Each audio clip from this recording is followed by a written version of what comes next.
semuanya, mudah-mudahan dalam keadaan sehat walafiat tanpa kekurangan satu apapun jua. Oke, hari ini 1 Syawal 1441 Hijriah. Alhamdulillah tadi kita sudah melaksanakan sholat Idul Fitri, mendengarkan khutbahnya juga. Kemudian mungkin sudah ada izin-izinan dengan keluarga, dengan sanak famili semuanya. Mungkin yang daerahnya masih aman, mereka mengadakan kumpul bareng keluarga. Wah, alhamdulillah luar biasa. Nah, hari ini kita akan bercerita seputar bernostalgia lah ya. Tapi kali ini saya ditemani oleh adik saya, Bayu Ismail. Assalamualaikum warahmatullahi wabarakatuh. Ya, ini dia. Alhamdulillah. Apa kabar, Dek? Alhamdulillah. Padahal udah 2 hari ya di sini. Nanya kabar juga. Ya alhamdulillah, ya Allah. Tahun ini kita sebenarnya sih tiap tahun kami berdua selalu sama. Karena kan beliau ini di Medan, kerja juga di sebuah pesantren, dan hari ini balik, asal pulang tuh pasti singgah ke pesantren. Oke. Jadi mau tanya-tanya pengalaman setiap Idul Fitri itu apa, Dek, kira-kira? Ya kalau kita setiap Idul Fitri itu kan pengalamannya nggak pernah pulang kampung kan. Pulangnya itu ya setelah Idul Fitri baru pulang. Sampai ya mungkin ya ini bukan cerita sedih kan. Impiatu malang nasibmu. Jadi sebenarnya kan berbeda dengan orang-orang lain. Ketika pulang itu ada yang dituju keluarga dan lain-lain. Kita memang masih ya keluarga masih banyak alhamdulillah. Tapi ya tujuan untuk pulang ke rumah itu tidak ada karena memang rumah sudah lama dimusnahkan ya. Nah, gitulah. Bukan dimuseumkan tapi dimusnahkan. Jadi ibaratnya seperti kata Roma Irama itu, langit sebagai atap rumahku dan bumi sebagai lantainya. Langit sebagai atap rumahku. Jadi kami ya tetap happy, alhamdulillah, bersyukur. Jadi memang ajaban li amril mukminin, seorang beriman itu pasti akan ya takjub. Gimana kita bilang ya, hidupnya itu menakjubkan. Kenapa? Karena ketika dia ditimpa sebuah kesusahan, dia sabar. Ketika dia diberikan kesenangan oleh Allah, dia bersyukur. Jadi itu kunci agar supaya kita tetap tenang, tetap bahagia dengan kondisi dan situasi bagaimanapun itu. Ya, alhamdulillah. Jadi memang gimana ya, bukan disengaja, kita memang setiap Idul Fitri itu pasti satu lebaran itu di sini, di kisaran, alhamdulillah. Karena makanya kemarin tuh punya cita-cita gimana kalau kita beli rumah. Cita-citanya udah ada, cuman ya alhamdulillah uangnya belum. Makanya rumah kita ya di pesantren ini. Jadi memang kita silaturahminya dari pesantren yang satu ke pesantren yang lain, alhamdulillah. Jadi memang apa ya, kalau dibilang sedih karena udah terbiasa itu tadi, nggak ada sedihnya jadinya. Biasa aja gitu. Atau karena memang sudah berpengalaman ditinggal lama sama orang tua. Sebenarnya gini, belajar dari kopi ya. Jadi pecinta kopi itu dia belum bisa dikatakan dia pecinta kopi kalau dia belum bisa menikmati kopi tanpa gula. Artinya sudah merasakan pahit, dan pahit itu nggak terasa lagi. Nah, itulah kita sekarang. Artinya sakit itu nggak terasa sakit lagi karena sudah ya pahit-pahit itu sudah dilalui, sehingga rasa pahit itu sudah menjadi nikmat hari ini.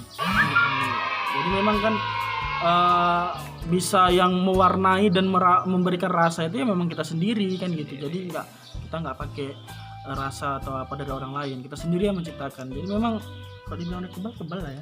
Jadi teman-teman yang mungkin hari ini nggak bisa pulang kampung, nggak bisa ketemu sama saudara, itu nggak perlu sedih. Terkadang kita harus merasakan sebuah rasa pahit, baru kita tahu rasa manis. Kita harus melihat tempat gelap, baru kita tahu tempat terang. Ketika kita sudah merasakan sekarang nggak bisa pulang, baru kita tahu mungkin ada hikmah di balik itu. Mungkin kita tahu pada saat itu barulah kita tahu bahwasanya silaturahim itu berharga, bertemu keluarga itu adalah sebuah nikmat yang besar dari Allah. Maka ketika hari ini kita tidak bisa pulang, jangan bersedih, ambil iktibar, ambil faedahnya, bahwasanya ini Allah mengingatkan kita bahwasanya kita harus senantiasa menjadikan orang tua itu prioritas dalam segala lini kehidupan kita. Masya Allah.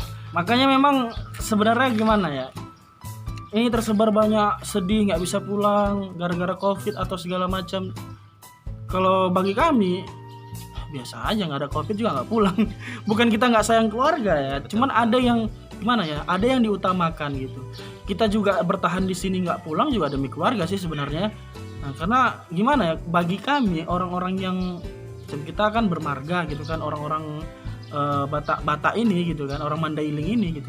Kalau kita pulang kampung nggak bawa sesuatu itu rasanya perantauan kita gagal. Walaupun ya kita nanti di kampung itu ngasih cuma 5.000 sama adik-adik kita 10.000, cuma rasanya itu gimana ya? Ketika kita ngasih uang sama mereka, waduh subhanallah, rasanya bangga kali kita itu udah bisa ngasih uang sama mereka. Padahal ya cuma 5.000 sebatas beli apa sih gitu.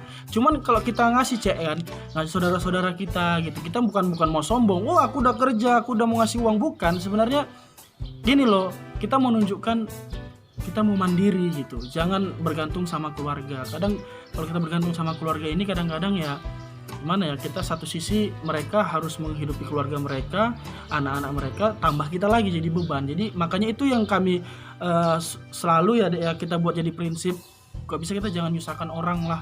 Walaupun terkadang tanpa kita sadari orang memang benar-benar terlibat dalam hidup kita gitu. Kadang-kadang kita nggak berharap uang mereka, kadang kita nggak berharap bantuan mereka, cuman ya datang aja gitu sendiri. Gimana? Itu ya memang artinya kalau masalah rezeki ini memang bahkan rezeki itu lebih tahu di mana tempat tuannya. Jadi kalau rezeki sih memang itu Allah sudah atur. Bahkan semut sekalipun yang tidak ada, mungkin kita lihat tidak ada pendidikan, burung sekalipun pagi berangkat dengan perut lapar, pulangnya dengan perut kenyang. Siapa yang mengatur? Itu Allah. Jadi intinya kalau sekarang ini ya kalau bahas tentang rezeki dan lain-lain itu sudah Allah ngatur, tinggal kita gerak. Ya tinggal kita bergerak saja, insya Allah rezeki itu akan datang. Maka hari ini mungkin kita susah, ada yang nggak pulang karena nggak bisa, nggak ada ongkos dan lain-lain. Ya jangan bersedih ya, karena itu mungkin yang terbaik yang Allah berikan, asa antakruhu syai'an bahwa khairul lakum. Bisa jadi yang kau benci itu baik menurut Allah, karena Allah lebih tahu tentang apa yang cocok dengan kita, karena Allah yang menciptakan kita. Masya Allah. Gitu. Oke. Jadi memang inilah ada satu pertanyaan. Haruskah kita beli baju baru ketika lebaran? Jadi memang gimana ya? Semakin kemari, dulu yang waktu kecil kita juga gitu ya, sampai nangis gak dibelikan baju baru kan. Tapi hari ini ya mungkin semakin dewasa, atau kalau aku ya nengok cek-cekku semua yang lain di luar, memang nggak musim sekarang baju baru gitu kan. Bukan kalau menurut aku bukan karena Covid juga, bukan karena susah beli baju baru. Cuman memang mungkin mereka udah sadar bahwa baju baru ini apa ya? Bukan suatu keharusan. Mungkin memang kalau mau menghadap Allah memang harus dengan pakaian yang baik gitu. Jadi artinya baik itu belum tentu harus baru kan, yang baru pun belum tentu baik kan. Jadi menurut adekku lah ya kan, gimana ini pandangannya, kalau apa harus beli baju baru atau gimana? Sebenarnya kan kaidahnya laisal aid bi tu'amin katsir au bi libasin jadid walakinnal aid bi qalbin jadid. Jadi Idul Fitri itu, Id itu, hari besar itu bukan dengan makanan yang banyak dan bukan dengan pakaian yang baru. Seharusnya seyogyanya Idul Fitri itu diawali dengan hati yang baru. Setelah mengikuti Ramadan, maka ketika keluar Ramadan hati kita sudah menjadi baru. Soal baju, mungkin itu orang tua kita dulu itu cara mengekspresikan rasa kegembiraan, bahwasanya ini hari kemenangan, ini hari raya. Tapi ini tidak salah sebenarnya. Bagi yang mampu terserah silahkan, tapi bagi yang tidak mampu jangan terlalu dipaksakan. Jangan ini jadikan momok sehingga ke orang tua itu ketika mau lebaran bingung. Ini saya harus nyari uang sekian gini karena anak 5 harus cari uang untuk beli baju dan lain-lain. Itu jangan jadikan beban, karena itu bukan sebuah keharusan, hanya mengaspirasikan rasa kebahagiaan. Ya, benar. Gitu. Tapi gini, kalau ada yang mungkin Bapak Ibu yang di sini cek-cekku semua yang pernah janji sama anaknya kalau puasanya penuh, kalau puasa sampai sekian akan dibelikan baju baru, harapan saya itu dipenuhin. Karena gini, kalau seandainya cek-cekku semua nggak menuhin itu menjadi satu pembelajaran sama anak kita, ngajarin supaya dia berbohong gitu. Nah, makanya kalau udah berjanji ya udah tepatin gitu ya. Ya gimana? Karena kita udah sempat berjanji, jangan sampai itu diulur-ulur lah atau apa segala macam. Nanti anak kita belajar, oh orang tua udah ngajarkan kayak gini cara berbohong, tidak menepati janji kan gitu. Jadi belajarlah dari hal-hal yang kecil gitu kan demi keluarga gitu. Karena memang sebenarnya ya kalau dalam keluarga itu contoh yang paling baik untuk anak itu dari action kita ya. Kita nasihat itu penting, tapi anak itu lebih banyak melihat dan mendengar. Jadi perkataan kita itu akan ditiru oleh anak. Bahkan kalau kita lihat banyak anak itu yang meniru cara berpakaian orang tua pun dia tiru, cara bicara orang tua pun dia tiru. Kenapa? Karena ayah ataupun keluarga itu, orang tua itu adalah qudwah ataupun contoh nomor 1 dalam keluarga. Nah jadi nih kira-kira apa sih planning ke depan? Planning ke depan sih sebenarnya kalau Ana ya simpel aja. Kita sama lah. Ya sama lah kita ya. Planning ke depan itu sebenarnya ya bisa hidup dengan baik, artinya bermanfaat bagi yang lain. Ibaratnya kalau punya harta pun nanti berharap harta itu bisa bermanfaat untuk umat. Iya. Kalau pun nanti punya jabatan itu bisa bermanfaat untuk umat. Artinya kalau Allah artinya semua yang Allah berikan kita harap ya bisa itu semua untuk kembali kepada Allah Ta'ala yang berikan Allah. Umur pun kalau Allah berikan umur panjang ya doanya cuma satu aja sebenarnya. Bagaimana supaya umur ini bisa kita gunakan untuk mengabdi atau menolong agama Allah Subhanahu. Itu saya simpel sebenarnya. Ini deh. Banyak nih yang nanya. Ya di dunia maya maupun di dunia nyata. Ya, kita kayak tukul ya. Jadi kenapa bisa deket kali sama adik-adik? Kan biasa tuh kalau sama-sama laki-laki, abang adik pasti bertengkar gitu. Kita kok bisa dekat? Ya mungkin chemistry-nya dapat ya. Karena sama-sama merasakan ya. Ya mungkin di antara kalian itu ataupun kita mungkin ya kami pun ya pernah juga berantem di antara adik beradik. Cuman ada satu hal yang membuat memang kita mungkin satu pemikiran dan ya lebih banyak akrabnya daripada berantemnya karena kita sama-sama sudah merasakan hal yang pahit tadi. Jadi ibaratnya kita berpikir ya jangan menambah rasa pahit itu tadi dengan pertengkaran antara kita. Jadi memang ya semua ada hikmahnya. Ma khalaqta hadza batila. Allah tidak menciptakan sesuatu itu sia-sia. Jadi ada hikmahnya. Kita seperti ini ada hikmahnya. Kita menjadi seorang yang mungkin susah atau menjadi seorang yang sederhana atau yang kaya itu semua ada hikmah. Tergantung yang orang yang bisa mengambil hikmah dari setiap kejadian. Mungkin kali karena gini, kadang kalau kita kan 5 nih kan, kami ada 5 nih cek kan, ada 5. Jadi memang yang paling dekat itu kayaknya kita berdua, yang lain kan mungkin karena nggak dekat itu karena jauh gitu kan. Tapi memang karena apa ya, kita ketika ditimpa kesusahan gitu, musibah, memang langsung nyatu aja gitu, langsung nyatu. Dan ya walaupun kita sama-sama semua nih berlima lagi susah nih, tapi kalau lagi ya lewat sambungan seluler, teleponan atau PC-an gitu ya, kita cerita kesusahan masing-masing. Ya walaupun dari hasil PC-an atau telepon itu nggak ada ditemukan solusi titik terangnya, yang jelas kita udah berbagi. Jadi memang semua sama-sama mendengar dan sama-sama ngerasakan. Udah gitu memang apa ya, kita mau menampilkan yang beda lah gitu, karena kita memang kehilangan orang tua itu cukup masih anak-anak kan. Tahun berapa tuh ya? Tahun 2007 ya. 2007. Nah, 2007 ayah, 2009 baru mama ya. Jadi memang cukup masih kecil kali kami itu, waktu itu masih anak-anak udah hilang gitu. Paling mungkin yang udah agak dewasa itu kakak lah kan. Kakak udah masuk SMA itu ya, itu mau tamat juga. Jadi yang matang itu ketika itu menerima hal itu ya mungkin kakak. Cuman karena gimana ya, kita dari kecil tuh diajarkan rasa gimana ya, bukan orang tua kita tuh memang sengaja kamu harus sakit-sakitan, kamu harus ngerasakan pahitnya hidup, enggak kayak gitu sih sebenarnya. Cuman memang kondisi orang tua itu ngajarkan sama kami, walaupun mereka nggak pernah bilang kalau kami susah begini, enggak, cuman mereka menunjukkan mereka tuh lagi berjuang untuk kami itu ya memang dengan action mereka. Jadi kami nggak pala mereka ngomong, kami udah ngerasa gitu. Bahkan nih sedikit ya cek, waktu aku mau masuk pesantren, mama aku sampai jual emas gitu depan aku gitu.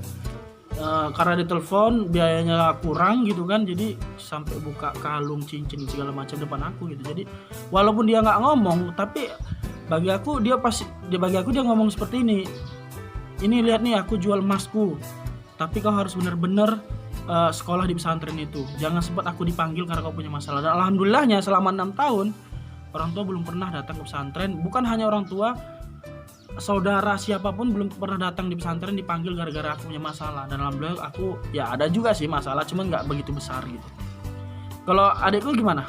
Jadi kalau yang bisa diceritakan ibaratnya kan, ya kami ini mewakili lah ya, mewakili dari teman-teman mungkin yang tidak punya orang tua. ketua Atau ikatan yatim. Atau teman-teman yang mungkin ya hidupnya di bawah standar kita bilang sederhana lah ya.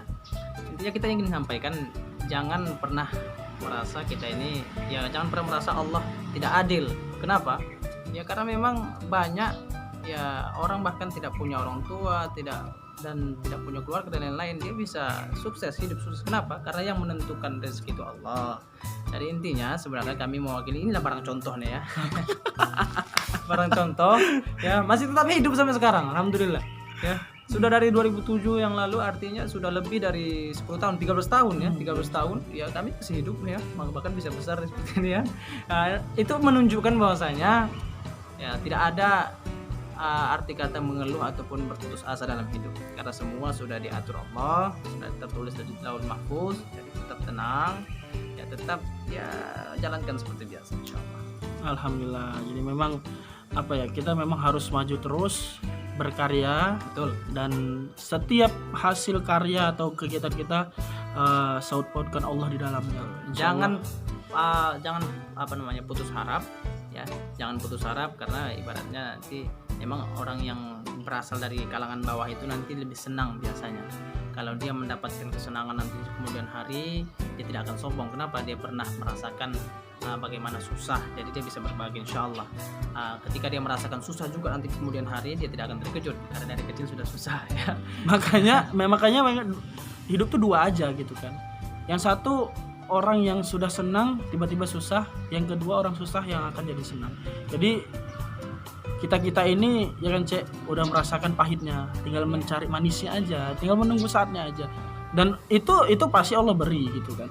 Dan kemanisan itu bukan dipandang dari harta, bukan dipandang dari jabatan atau apa. Penting tenang, nyaman. Ya sebenarnya alhamdulillah dengan kondisi seperti ini aja kami udah senang sebenarnya ya. Senang. Senang. Cekik lah.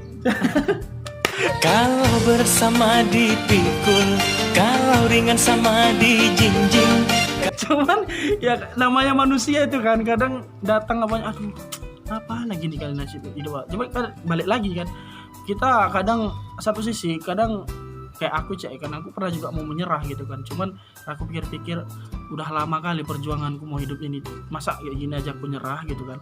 Udah lama kali aku perjuangkan ini, masa gara-gara ini aku nyerah. Jadi aku balik flashback, aku selalu tuh ingat-ingat masa lalu aku gitu kan, yang berjuang dari bawah gitu kan. Walaupun sekarang ya sebenarnya bahagia ini loh, sampai hari ini yang syukur alhamdulillah, yang paling aku syukuri adalah aku masih bisa kompak sama adik-adikku aja gitu. Kadang mohon maaf nih, ada orang-orang yang gini Cek, hidup hartanya banyak, kemudian orang tuanya punya jabatan, cuman anaknya saling musuhan gitu. Saudara yang tadi aku bilang Cek kan, abang sama adiknya bertengkar gitu kan. Tapi alhamdulillahnya kami, walaupun ya hidup sederhana, alhamdulillahnya keluarga itu kompak gitu kan. Ya nggak ada gontok-gontokan ya, ya kami lebih sering tuh kalau teleponan melawak sih sebenarnya, cerita-cerita yang aneh-aneh gitu kan. Kadang ya memang kita susah gitu, kadang kita pleset-plesetin aja gitu biar supaya kita ketawa, karena memang kalau udah tertawa itu kayak biasanya udah hilang pening kepalanya, peningan happy aja kan sebenarnya kan. Oke, terima kasih Cek sudah menyaksikan video kami. Jangan pernah sedih nggak bisa pulang kampung, itu aku ingatin banget. Biasa aja. Biasa aja lah gitu kan. Sekarang apalagi sekarang ini udah bisa video callan, bisa teleponan. Oh ya, bagi kalian yang ini bagi ilmu aja sih, bukan promo ya, bukan. Di WA udah bisa video call sampai 8 orang gitu, dengan cara ya di upgrade lah WA-nya, buka Play Store kemudian perbarui WA-nya, insya Allah bisa jadi 8 orang satu video callan bisa 8 orang, dan itu bisa menyambung silaturahmi, alhamdulillah bisa jumpa. Jadi sekarang ini sebenarnya yang penting itu apa gitu, yang penting itu jumpanya tuh gimana nya gitu. Kalau ada orang bilang yang penting itu duitnya ya. Yang penting duitnya aja datang. Sebenarnya yang penting itu hatinya bersama. Iya, makanya ketika bisa video callan perhatikan wajahnya, kemudian dengar suaranya ya kan. Walaupun kita tidak bisa memeluk dia, walaupun kita nggak bisa berjabat tangan dengan dia, ya jangan bersedih. Dan bagi yang sudah orang tuanya udah pergi, udah meninggal dunia juga, jangan bersedih hati, doakan aja, doakan nanti bisa ziarah juga. Asalku kalau ziarah nggak kena covid ya. Nah, insyaallah. Karena semua udah meninggal semua di kuburannya. Oke, teman-teman, ini sudah azan. Ya insyaallah Ya, ya kita mau sholat dulu. Ya. Kita closing dulu ya. Ya, kita sambung lain waktu aja lah ya. Oke, terima kasih Cek sudah mengikuti video kami. Mudah-mudahan ya bincang-bincang yang singkat ini bermanfaat lah. Amin. Ya, Amin. dan memberikan hasil yang baik buat kita semuanya. Terima kasih. Assalamualaikum warahmatullahi wabarakatuh. stronger.